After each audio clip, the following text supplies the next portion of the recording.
Hello friends, welcome back to my mini blog.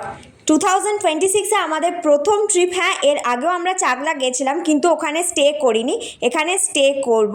তো আমি, মা, বাবা মিলে যাচ্ছি দীঘাতে। তো আমরা রেডি হয়ে নিয়েছিলাম, 6:30টার মধ্যে গাড়ি কাকুও চলে এসেছিলো। গাড়ি করে আমরা যাত্রা শুরু করেছিলাম। আর আগের দিন আমি একটু ম্যাগি বানিয়ে নিয়েছিলাম, তো সেটাই খেতে খেতে যাচ্ছিলাম। মাঝখানে মারা অবশ্য চা খেতে দাঁড়িয়েছিল। আর রাস্তাটা দেখো, দুপাশে এত সুন্দর গাছ লাগানো, খুব সুন্দর লাগছে। আর এই যে দীঘার এন্ট্রান্স, দীঘার গেটটা পড়ে গেছে।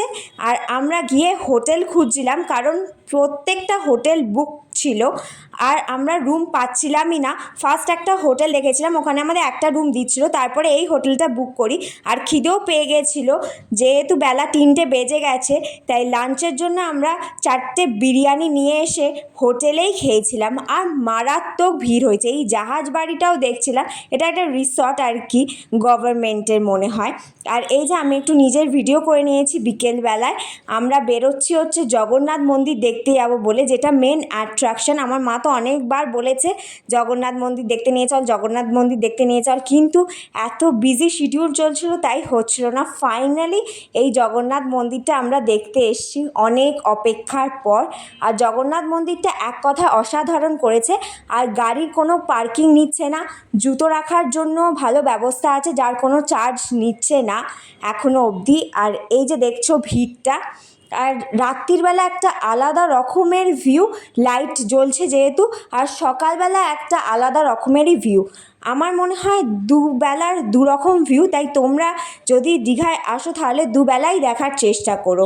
আর জগন্নাথ, বলরাম, সুভদ্রা খুব অপূর্ব লাগছে। আর মন্দিরটাও এক কথা অসাধারণ করেছে। এই যে এখানে নারায়ণ শুয়ে আছে, আর ওপরে 3 ধাপে আর কি মন্দিরটায় ঢুকতে হচ্ছে।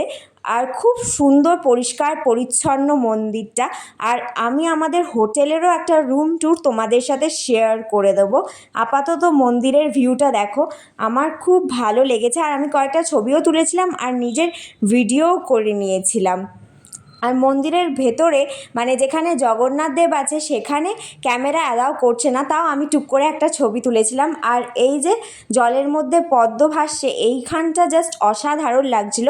মন্দিরটা ঘুরে দেখতে দেখতে বেরিয়েই বৃষ্টি পড়ছে, আর তাই জন্য আমরা আবার হোটেলে চলে গেলাম। আর আমরা সেদিন বিচে যাইনি। আর এই ব্লগটা ভালো লাগলে অবশ্যই আমার চ্যানেলটাকে লাইক, কমেন্ট, সাবস্ক্রাইব ও শেয়ার করতে একদম ভুলো না। আর এই যে হোটেলের ব্যালকনি থেকে ভিউটা আর আমাদের হোটেলের করিডোরটা। আজকের মতো টাটা, আবার আসছি নেক্সট মিনি ব্লগ।